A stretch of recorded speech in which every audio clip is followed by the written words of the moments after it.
요한복음 18장 계속 가서 하겠습니다. 요한복음 18장 죽음의 향연이라는 제목으로 하겠습니다. 요한복음 18장 1절과 길으니까 나눠서 읽읍시다. 1절과 7절까지는 이자매님이 읽으시고 8절부터 14절 이집사님이 읽으시죠. 네, 18장 1절부터 7절까지 읽겠습니다. 예수께서 이런 말씀들을 하신 후 제자들과 함께 케드론 시내 건너편으로 가시더라. 거기에 동산이 있는데 주와 주의 제자들이 들어가더라. 주를 배반한 유다도 그 장소를 알고 있었으니 이는 예수께서 자주 그곳으로 제자들과 함께 다니셨기 때문이라. 그때 유다가 군대와 선임 제사장들과 바리새인들에게서 온 관원들을 이끌고 등불과 횃불과 무기들을 가지고 그것에 오더라. 그러므로 예수께서 자기에게 다가올 모든 일을 아시고 나가시어 그들에게 말씀하시기를 너희가 누구를 찾느냐고 하시니 그들이 나사렛 예수라고 주께 대답하니 예수께서 그들에게 말씀하시기를 내가 그니라고 하시더라. 주를 배반한 유다도 그들과 함께 서 있더라. 주께서 내가 그니라고 말씀하시자 그들이 뒤로 물러서서 땅에 엎드리더라. 그때 주께서 그들에게 다시 물으시기를 너희가 누구를 찾느냐고 하시니 그들이 말하기를 나사렛 예수라고 하더라. 예수께서 대답하시기를 내가 그니라고 내가 말하였도다. 그러므로 너희가 나를 찾는다면 이 사람들은 자기들의 길을 가게 하라고 하시니 이는 그가 말씀하신 바 아버지께서 내게 주신 자들을 내가 하나도 잃어버리지 아니하였나이다 라는 말씀이 이루어지게 함이더라. 그때 시몬 베드로가 칼을 빼어 대제사장의 종을 쳐서 그의 오른쪽 귀를 잘라버리더라. 그 종의 이름은 말코더라. 그러자 예수께서 베드로에게 말씀하시기를 내 칼을 칼집에 꽂으라. 내 아버지께서 내게 주시는 잔을 내가 마시지 아니하겠느냐고 하시더라. 그때 군대와 대장과 유대인 관원들이 예수를 붙들어 묶으니라. 그리하여 주를 먼저 안나스에게로 끌고 가니 이는 그가 그 해의 제사장인 카야파의 장인이기 때문이더라. 그런데 카야파는 한 사람의 백성을 위하여 죽는 것이 유익하다고 유대인들에게 권유한 자더라. 아멘. 수고하셨습니다. 읽으면 무슨 내용인지 들어오는데 다시 요약을 해드리겠습니다.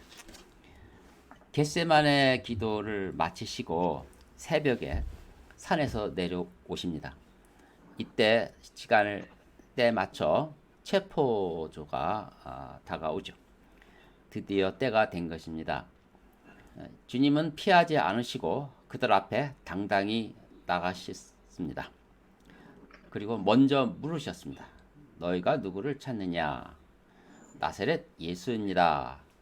그러자 내가 그다 라고 말씀하신 것입니다. 그러자 그들이 모두 엎드립니다. 내가 그다 할 때 헬라어로는 에고 에이미, 히브리어로는 야훼라는 말이 서두에 나온 것입니다. 물론 아람어로 하셨겠죠. 그러나 그들이 그게 무슨 뜻인지 잘 알고 있습니다.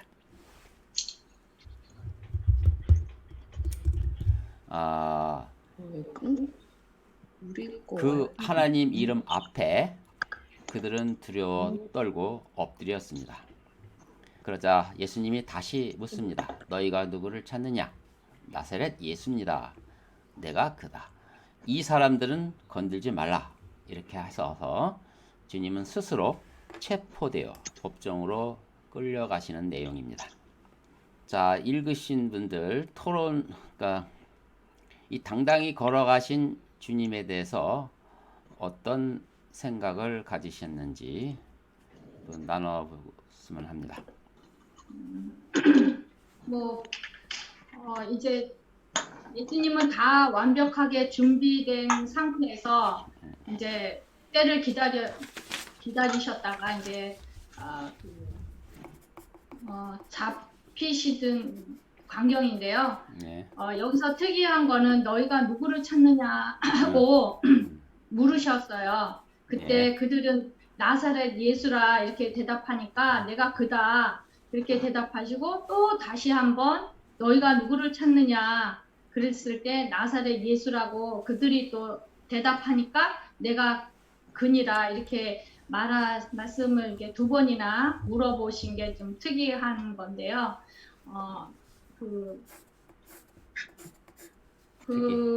하나님의 시간대에 맞춰서 모든 것이 이렇게 진행되고 있고 더욱더 확실하게 내가 그다 이제 그 때가 됐다 그 시점이 됐다 이런 것을 이렇게 담담하게 진행하시는 것을 볼 때 그 예수님이 잡혀가시는 그 광경에서 좀 마음이 아프네요. 마음이 아프십니까? 예. 담담하게 하시는 모습이 오히려 더 우리에게 감동을 준 것입니다. 담담함이 중요하네요. 그 단어가 이지사님은 혹시 뭐 떠오르는 생각 없으십니까?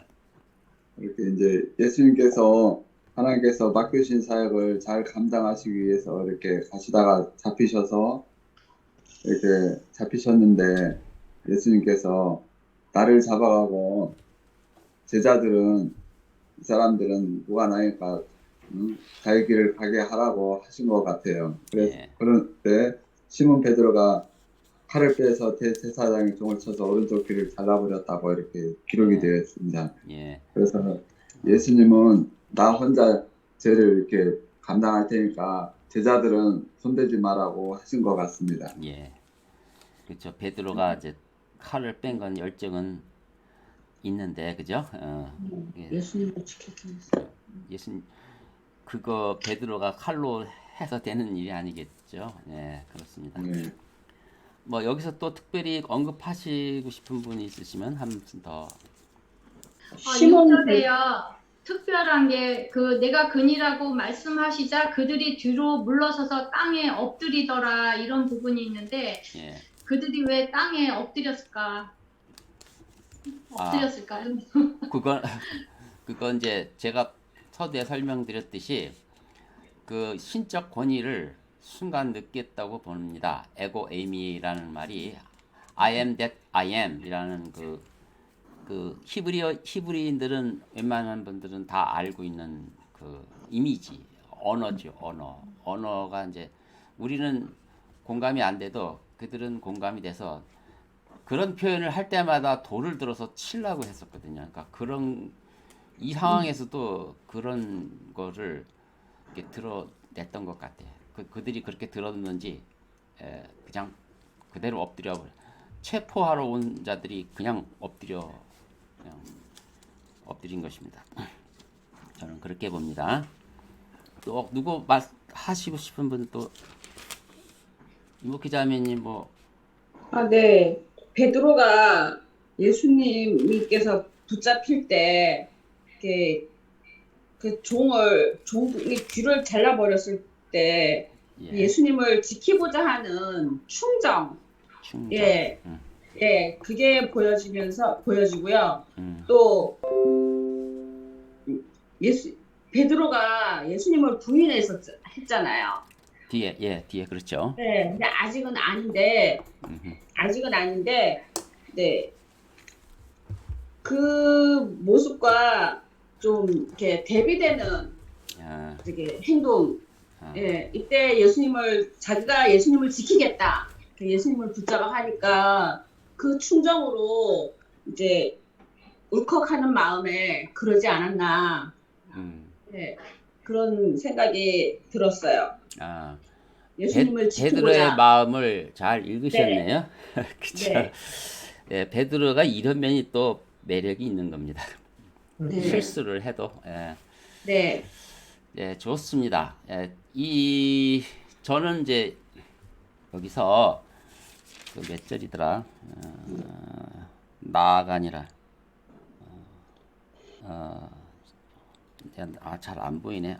4절에 그러므로 예수께서 자기에게 다가올 모든 일을 아시고 나가시어. 그러니까 발걸음을 정말 겟세마네 동산에서 이 잔을 내게 옮겨달라고 하신 분 하시지 않았습니까? 바로 네. 네. 밤새도록 기도하셨는데 모든 걸 이제 정리하고 담담하게 아까 담담하다는 표현도 했죠. 담담하게 턱 발걸음을 나가는 모습을 보고 교훈을 삼아봤습니다. 누구나 고난은 겪는다. 이 고난에 당당히 맞서야 하지 않겠는가. 여기서 주님의 모습 속에서 그거를 배웠습니다. 에스더도 내가 죽으면 죽으리라 일사각오의 신앙을 고백한 적 있죠. 죽으면 죽으리라. 네. 이 죽으면 죽으리라는 것이 바로 여기서 비춰지는 모습이 아닐까. 그래야만 그리스도인은 세상의 빛과 소금이 될 수 있죠. 이렇게 하지 않으면 맞아요. 짓밟힌 겁니다. 그러니까 중간지대는 없다고 보는 거죠. 맞아요. 예. 아멘이죠, 그죠? 맞아요. 죽음의 권세 앞에서 당당하자. 이거 교훈을 삼고 싶습니다. 자, 충분하겠습니다. 15절부터 27절 하시는데 18절까지 변경훈 형제님이 말씀.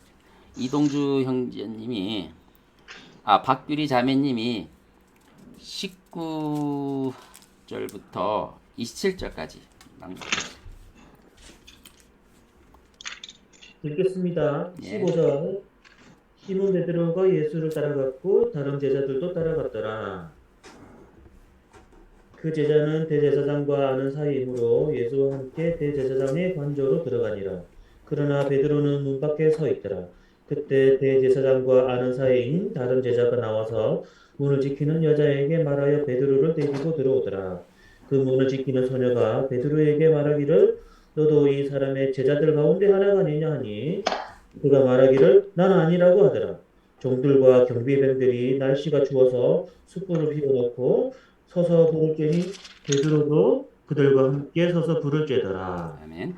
19절부터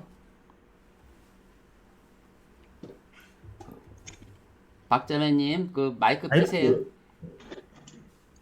예수께서 그의 제자들과 그의 교리에 관련하여 묻더라.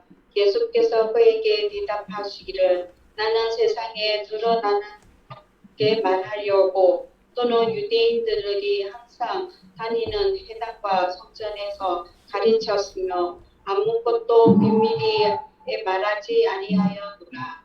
어찌하여 내게 묻느냐? 내가 말한 것들을 사람들에게 물어보라. 보라, 그들은 내게 말하는 것을 알고 있노라 고 하시더라.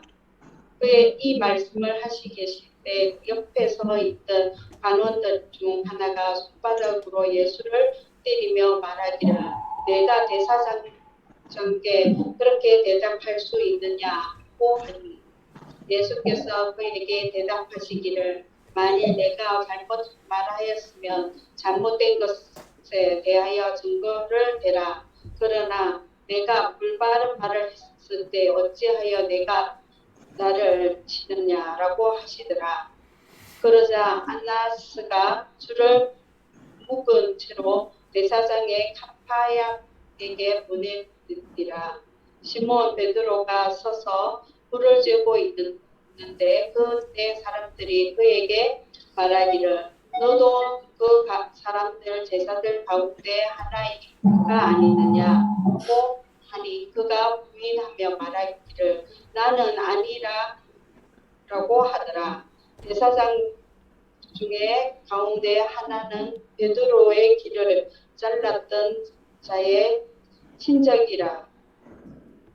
그가 말하기를 내가 그와 함께 동산에 있는 너를 보지 아니하였느냐고 하더라. 그러자 베드로가 다시 부인하니 저 닭이 웃더라. 그 위에 예, 여기까지입니다. 수고하셨어요. 좀 제법 길죠. 내용을 간략하게 요약해 드리면 주님은 죄인처럼 체포되어서 빌라도 법정에 세워집니다. 그리고 수제자 베드로는 멀찌감치 그 광경을 바라봅니다. 거기서 베드로는 주님을 부인하게 되죠. 죽음의 권세 앞에서 3년 반 동안 훈련받은 그 훈련도 무색한 것 같습니다. 그런 죽음의 권세가 최고조를 달하고 죽음의 항연이 시작되는 그 영적 그 어둠을 이기지 못하고 무릎을 꿇고 맙니다. 또한 대제사장은 이렇게 얘기하죠. 우리의 안전을 위해서 당신이 죽어줘야 되겠어 하는 이 말도 안 되는 그런 말을 내뱉으면서 자신의 메시아를 빌라도 법정에 고소하는 내용입니다. 이 두 가지, 수제자가 배신하고 메시아를 가장 먼저 환영해야 할 대제사장이 이렇게 말하는 광경이 오늘 여기 본문의 내용입니다. 자, 뭐 내용을 파악하셔서 아시겠지만 이 말도 안 되는 일들이 현실에 일어나는 역사의 현장을 보고 있습니다. 그래서 수제자 베드로의 배신도 봤고요. 대제사장의 어마어마한 위선도 봤습니다. 여러분은 이런 일들이 오늘날도 일어난다고 생각하십니까? 그리고 본문을 읽고 어떤 생각이 드셨는지 소감을 말씀해 보시죠. 변형재님 혹시 소감? 우선 이제 시몬 베드로가 예수님의 제자임에도 불구하고 주변에서 당신도 예수님의 제자가 아니냐라고 했을 때 세 번을 부인하는 이제 그런 게 이제 나오는데요. 우선은 여기서 알 수 있는 게 시몬 베드로의 좀 성격이나 성향들을 좀 알 수 있을 것 같아요. 예, 그래서 예수님이 미리 이제 너가 나를 닭이 울기 전에 세 번 부인할 것이다라고 말씀하신 부분도 예수님께서 시몬 베드로의 성향이나 성격을 잘 아시니까 이렇게 하셨던 것 같은데, 좀 저는 시몬 베드로가 좀 육신적으로 좀 되지 않았나라는 생각이 듭니다. 왜 그러냐니까 충분히 예수님께서는 관원들에게 붙잡혀 가지 않을 능력이 있으심에도 불구하고 기꺼이 잡혀가셨음을 시몬 베드로는 좀 탐탁지 않아 했던 게 아닌가라는 생각이 듭니다. 예, 예수님의 능력으로 그들은 무력이나 여러 가지 능력으로 정지할 수 있었을 텐데 계속 그런 면을 보였죠. 그치? 굳이 끌려가시는 자체가 좀 시몬 베드로가 보기에는 좀 이해가 되지 않았던 부분이 아닌가. 이거를 이렇게 비춰보면 그래도 이제 그 성도들이 교회에 있으면 교회의 결정이나 어떤 교회의 방향성들이 사실 마음에 들지 않을 때가 있거든요. 예, 그렇죠. 그것들을 표출을 할 때 자기의 성향대로 육신적으로 자기 스타일대로 이렇게 말을 하는 것들을 우리가 사실 전에 교회할 때 좀 목격을 좀 했지 않습니까? 예, 예. 그 안에는 우리가 좀 생각해 볼 거는 그 안에 사랑이나 상대방에 대한 존중 그리고 왜 이렇게 할 수밖에 없었는지에 대한 그런 이해가 먼저 좀 되었어야 되는데 예. 그런 이해가 없고 사랑도 없이 그냥 자기 성향대로 자기가 생각되는 대로 자기가 맞다고 판단하는 대로 좀 말했던 부분들을 저는 이제 그 생각이 들더라고요. 아, 그렇습니까? 그래서 저는 오히려 베드로의 이런 성향들을 보고 나라도 그렇게 좀 하지 않았을까라는 생각도 하면서 예. 우리가 교회 안에서 하는 어떤 행위나 생각이나 권고나 이제 권면들이 사랑을 기본으로 해야 된다. 그리고 상대방에 대한 충분한 이해 안에서 이해를 기반으로 해야 된다라는 생각을 저는 좀 하게 되었습니다. 아, 예. 뭐 베드로 모습 속에서 우리의 육신적인 모습을 투영을 하셨습니다. 예, 좋은 지적입니다. 박자매님은 한마디 하실 수 없습니까? 저는 베드로가 이렇게 자기 울기 전에 예수님께서 먼저 그걸 예언해 주셨잖아요. 예. 나를 부인할 것이다 이렇게 그렇죠. 이야기하셨을 때 아니라고 이야기하고 했을 때 저 또한 이런 사안이 된다면 아마 그 자리를 부인하려고 하지 않았을까 또는 그걸 회피하려고 하지 않았을까.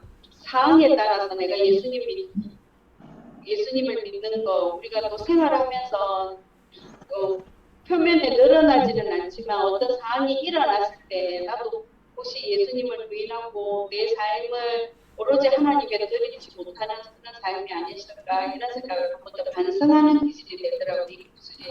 예. 그래서 그런 생각이 듭니다. 예, 우리의 모습이다. 그런 것으로 교훈을 삼으셨네요. 네. 뭐 다른 분 혹시 언급하실 분 있으면 한 분 더. 저도 답변들을 하셨는데 이제 베드로가 저기 그 종의 귀를 잘랐을 때 그 마음은 잊어버리고 예수님이 붙잡혀가고 다들 저기 할 때 그게 그 사람들이 왔을 때 그 압박감이 상당히 있겠다. 예수님까지 붙잡혀가고 할 때 예수님이 부인하지 아니하고 내가 그니라라고 순종하셨을 때 말씀에 순종하셨을 거 있는데 베드로가 예수님을 지키고자 했던 그 마음은 이렇게 순간 저기하고 그 압박감 자기도 붙잡아 가겠다 그 두려움 거기에 이제 자기가 부인하지 않았나. 나도 예수님처럼 끌려가겠구나. 어떤 고난을 나도 당하겠구나. 그런 두려움에 그 두려움에 부인하고 그랬던 것 같지 생각돼요. 예, 그 그렇죠. 압박감에 육신적이죠, 그죠? 네. 그런 모습에 예, 그러니까 우리가 삶에 어떤 고난이 닥칠 때 그 밀려오는 압박감, 그 환경 거기에서 이렇게 물러나는 그런 우리의 자세, 육신적인 그런 자세와 참 비슷하다. 예, 믿음이 없고 약해질 때 또 우리가 그렇게 물러나는 그런 모습 또 같다라는 생각이 들어요. 예, 모든 이 상황을 우리 상황과 이렇게 잘 적용을 하셨습니다. 저는 이제 이 부분을 읽고 어쩌면 이렇게 인생들의 삶과 똑같을까 하는 생각이 들었어요. 전에는 이제 그렇게 생각을 안 했는데, 예, 이제 제가 나이가 들어서 그런지 참 인생은 참 모순적이구나. 이렇게 위선적일 수 있을까? 이런 것이 실감이 나면서 이 상황, 말도 안 되는 상황이잖아요. 뭐 배신하는 것, 또 마땅히 옳게 행동해야 될 자가 정반대의 마귀짓을 하는 거, 이런 것들이 삶 속에서 보이는 거예요.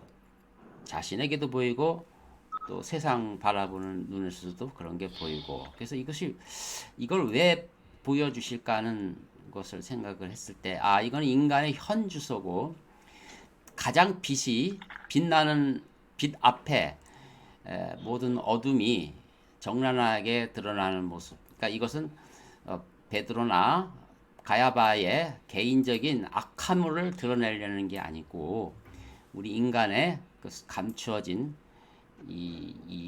그 어둠을 적나라하게 드러내는 것이다. 이렇게 봤어요. 그래서 우리는 늘 우리는 배신자 아닌 것 같으죠? 아니죠. 맨날 배신합니다. 그래서 배신하며 사는 것이 우리 삶이에요. 필수 과목이죠.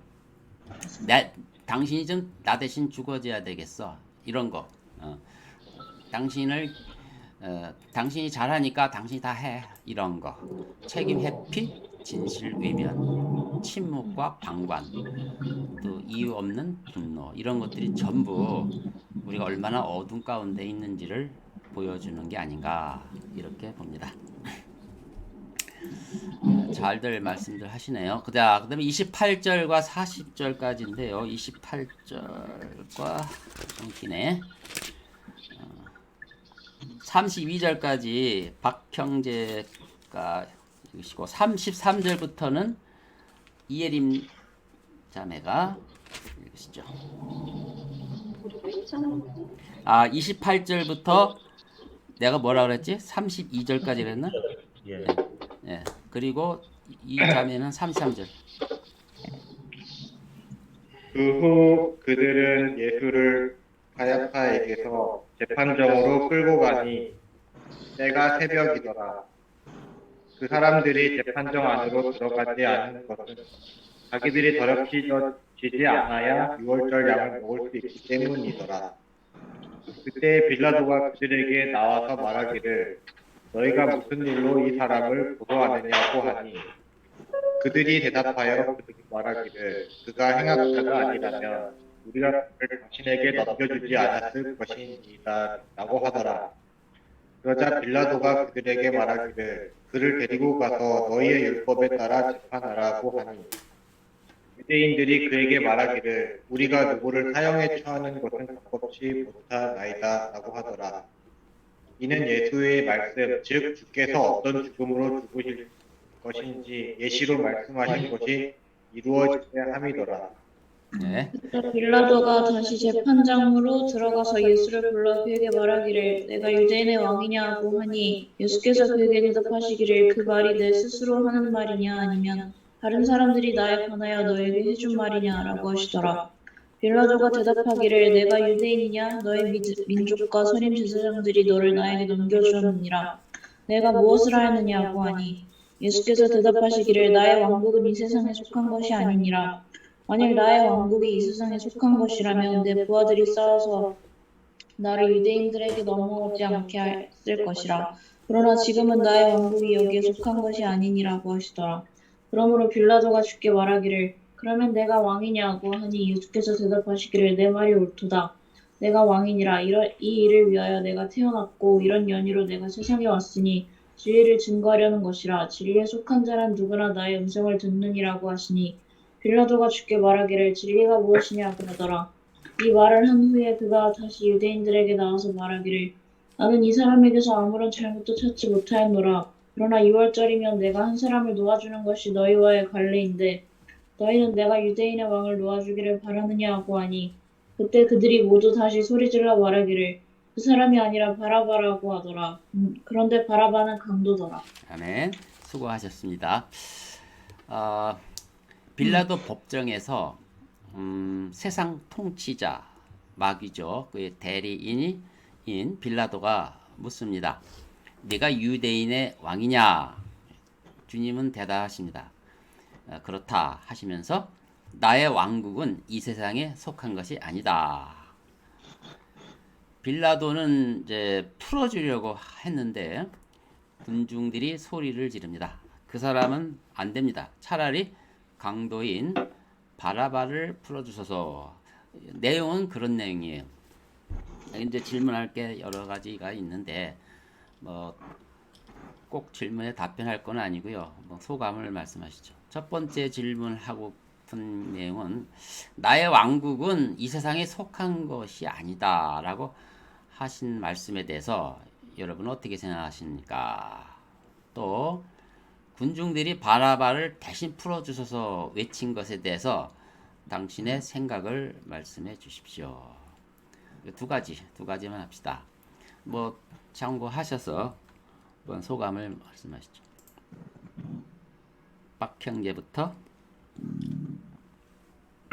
네, 예수님께서 나의 왕국은 이 세상에 속한 것이 아니다라고 말씀하신 말씀은 저희가 알다시피 이 시점에서 예수님께서 통치를 시작하시는 게 아니라는 건 알고 있긴 한데 이 법정에서 이런 말씀을 하신 거는 그러니까 그동안 예수님께서 말씀하신 그런 자신이 왕이다, 유대인의 왕이다라고 하는 것이 법적으로도 어떤 반란이라든가 위법한 것이 아니라는 뜻이기도 하다고 생각합니다.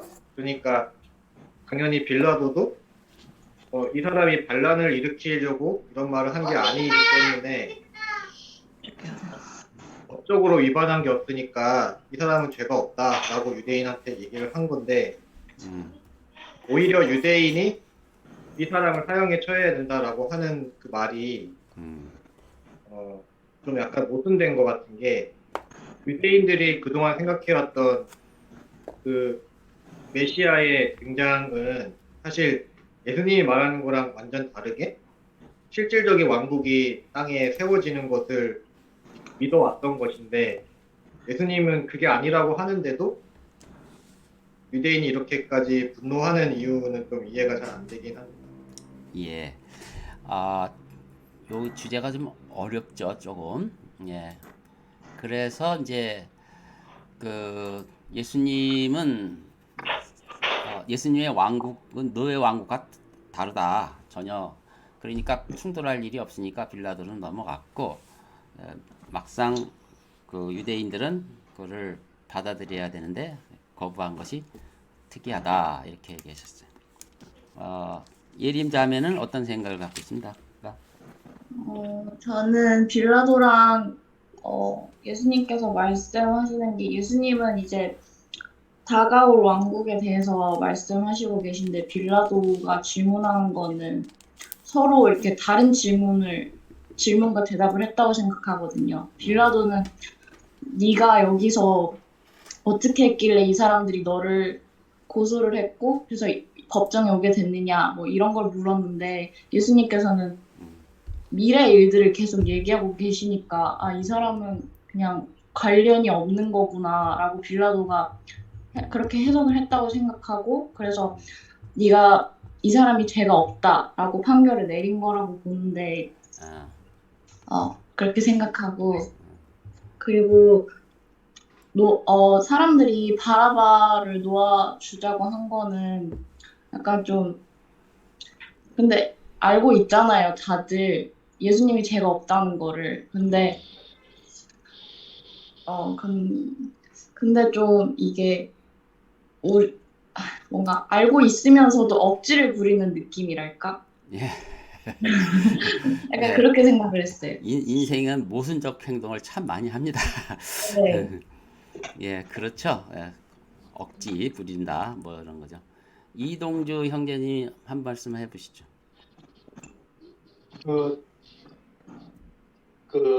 집단적으로 일종의 히스테리를 일으키는 그런 현상이라고 저는 보이거든요.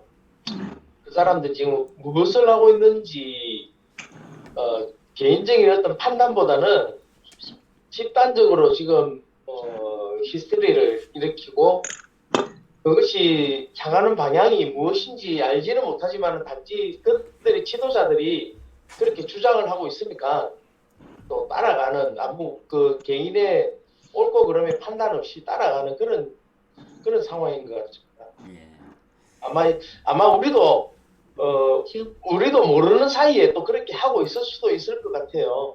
예, 그렇죠. 정확하지도 않은 정보를 가지고 판단을 내려버리고 또 부정확하게 행동을 하고 있으면서도 자기 행동에 대한 판단을 내리지 못하는 그런 경우를 좀 많이 좀 당할 수 있을 것 같기도 합니다. 예. 특히 오늘날처럼 이렇게 매스컴이 발달했을 때는 그게 더 심해질 것 같은 그런 느낌이 좀 들기도 합니다. 그렇죠. 예, 그런 것 같습니다. 또 네. 한 번 더 없으요? 저는 40절을 이 사람들이 좀 이해가 안 가는데 메시아를 기다리고 있었는데도 불구하고 나는 메시아다라고 분명히 예수님께서 말씀하셨는데 이 사람들이 이렇게 한 거는 이제 성경을 이루어지게 하기 위해서 예수님이 십자가에 달리기 위한 저기에 순종하는 또 마귀적인 행동들인데 이 말씀이 예수님이 십자가에 못 박혀야만 하기 때문에 그렇게 마귀도 이렇게 쓰임 받는 그런 이 사람들도 쓰임 받았다 그런 게 말씀으로 보여져요. 예, 그런 면이 있습니다. 분명히. 자, 저는 이렇게 봤어요. 내 왕국이 이 세상에 속하지 않는다는 표현과 나는 왕이다. 그리고 뜻이 하늘에서 이루는 것 같이 땅에서 이루어지다고 기도해라. 저는 이런 모든 맥락을 보면 분명 세상 왕국이 있는 곳에서 예수님이 오신 것은 하나님 나라가 임한 거거든요.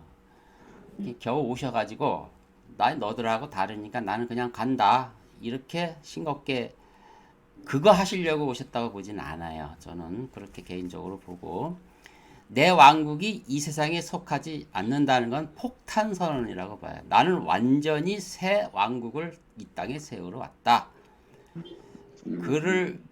그리고 나는 그 왕국의 왕이다 라고 말하셨고 아멘. 그걸 세우기 위해서 나는 죽노라. 아멘. 이해를 못하겠죠. 당연히 죽노라 하니까. 네. 무시무시한 말이라고 저는 생각합니다. 새 왕국은 세상과 타협과 연합이 불가능하다를 말씀하셨고 그래서 이 선언은 통치자들의 간담을 선언하게 할 만큼 그런 것이었는데 이 통치자의 대리자인 빌라도는 그건 멍청해서 못 알아듣고 자기 왕국이 속하지 않는다는 그냥 것만 보고 이렇게 뭐 자비를 베푸는 양 너스레를 떠는 것 같아요. 저는 영적으로는 초비상이 걸렸다고 봅니다. 그래서 서둘러 죽이는 모습을 보이는데 네. 가장 신중하게 다뤄야 할 하나님 아들에 대한 고소를 그 다음에 보시면 졸속으로 처리되는 것을 볼 수 있습니다. 이것은 사탄이 멸망당하는 결정적인 실수였습니다. 네. 군중들이 바라바를 대신 풀어주셔서 외친 것에 대해서 여러 말씀들을 하셨는데 이게 우리 사람의 모습 아닌가요? 저는 그렇게 봅니다. 너무 부정적인가? 맞아요. 사람들은 믿고 싶은 것만 믿다가 뜻대로 안 되면 폭도로 변합니다. 이게 맞아요. 바로 우리 인간들의 현 질서예요. 왜 그렇게 했을까? 모든 것이 죽음을 두려워하는, 즉 죽음의 권세에 눌려 있다는 증거입니다. 그렇지 않고서는 이렇게 왔다 갔다 할 수가 없어요. 진실은 진실되지 않는 것을 보는데 이건 다 죽음을 두려워해서 그렇습니다. 히브리서 2장 14절에 자녀들이 피와 살에 참여하는 자인 것 같이 그 역시 같은 모양으로 동일한 것에 참여하신 것은 자신의 죽음을 통하여 죽음의 세력을 가진 자, 곧 마귀를 멸망시키시며 또 죽음을 두려워함으로 평생을 노예로 속박되어 있는 자들을 놓아주시려 함이니라. 죽음의 권세에 노예가 된 모습을 지금 적나라하게 보여주신 게 아닌가 이렇게 봅니다. 자, 이제 시간이 많이 됐는데요. 결론적으로 마무리를 하겠습니다. 좋은 말씀들을 많이 해주셨어요. 자, 저는 결론을 하면서 반고호 생애를 간략하게 소개해드리겠습니다. 여러분이 알다시피 반고호는 만종 그리고 별이 빛나는 밤에 밤 이런 보다 정확하게 별이 빛나는 밤인가? 별이 빛나는 밤에 네, 밤에라는 그 유명한 그뿐만 아니라 엄청난 많은 그 대작 화가죠. 소설에서 기독교 진리를 담아낸 대표적인 작가를 한다면 도스토옙스키 그리고 글로서 나타내는 분은 파스칼 이렇게 대비되는데 한 폭의 그림을 통해서 기독교의 아주 근본적인 진리를 잘 드러낸 화가라 하면 단연코 반고호라고 볼 수가 있습니다. 그러나 제도권 교회에 나가질 않은 자입니다. 그 작품을 보면 매우 깊은 신앙을 표현하고 있는데 제도권 교회를 늘 비판해서 그의 일생은 매우 험난했습니다. 그리고 그의 작품은 제대로 평가받지도 못했으며 그는 연약했고 병들었으며 그 우울증에 시달렸고 그의 삶은 완전히 피폐한 삶을 살았는데 세상 사람들의 평가와는 달리 말년에 갈수록 그의 화폭은 점점 더 깊은 기독교 신앙을 표현했던 것입니다. 그는 오히려 진지하게 참된 고난의 의미를 생각하며 뜨거운 신앙을 살다 간 사람이다라고 후세 사람들이 평가하죠. 그는 필요 이상으로 무시당했고 잘못 평가받았습니다. 영원하신 하나님을 끊임없이 갈망한 그것을 화폭에 담았죠. 그래서 헨리 나우엘이라는 또 기독교 영성 유명한 분이 고호로부터 많은 영향을 받았다고 자신이 고백을 합니다. 그는 삶 속에서 많은 상처를 받았지만 많은 일을 그림을 통해서 치유한 자다. 자신이 많은 상처를 받은 자가 또 상대 많은 일을 치유한 역설적인 삶을 사는 것입니다. 그 나우엘은 이렇게 얘기해요. 깊은 상처를 입었지만 엄청난 재능을 지닌 이 네덜란드 사람 덕분에 나 자신의 깨어짐과 재능에 다가가게 되었다. 그것은 누구도 할 수 없던 일이었다. 어쩌면 고호야말로 예수님의 가신 길을 묵묵히 걸어간 사람인지도 모른다. 그래서 그는 교회를 나가지 않았지만 죽을 때까지 성화를 그렸고요. 갈등도 많았지만 그 신앙은 성장했습니다. 그래서 그는 편지들로 글을 많이 남기기도 했는데 그 편지 중에 이렇게 쓴 글이 있습니다. 나는 항상 이렇게 생각한다. 하나님을 사랑하는 최선의 방법은 세상의 모든 것을 사랑하는 것이라.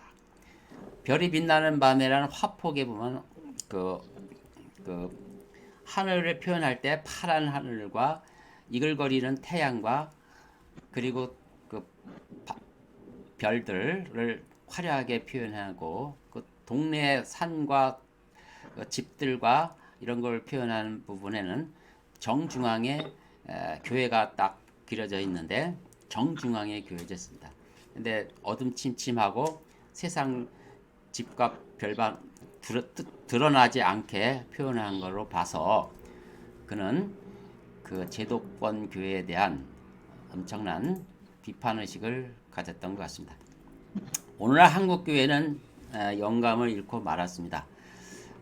교회가 그래서 흡사 기업체가 아닌가 볼 정도로 교회 구제 활동은 마케팅의 일환이 되었고 선교 후원에는 돈 세탁의 통로가 되었고 복음은 값싸게 팔려나가는 세일 상품이 되었습니다. 그 왜 그렇겠습니까? 오늘 배우신 바대로 십자가의 길, 예수님이 죽음의 길을 당당하게 걸어가신 그 의연한 모습을 잃어버려서 그렇게 된 것입니다. 이 요한복음을 지금 마무리를 다 돼가는데 1장에서 창조 세계가 아름답게 그려져 있죠. 사실 우리도 현실적 삶 속에서 봤을 때 대자연을 보면 모든 마음이 씻겨져 내려가잖아요. 세상의 아름다움에 경탄합니다.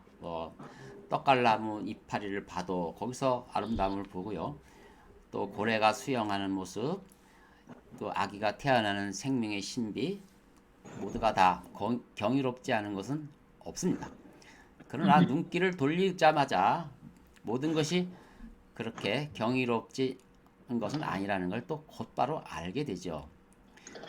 모기를 뜯기도 하고 또 맨날 그 가족하고 좋은 시간을 갖는데 돌아와서 또 차 이렇게 접촉사고가 나서 모든 걸 망치기도 하고 자기가 애써 가꾼 정원에 또 개가 와서 난장판을 만들어 놓고 이게 우리 현실 아닙니까?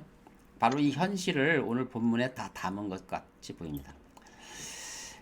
근데 본문은 실제 우리가 생각하는 것보다 훨씬 심각함을 드러내는 것 같이 보입니다.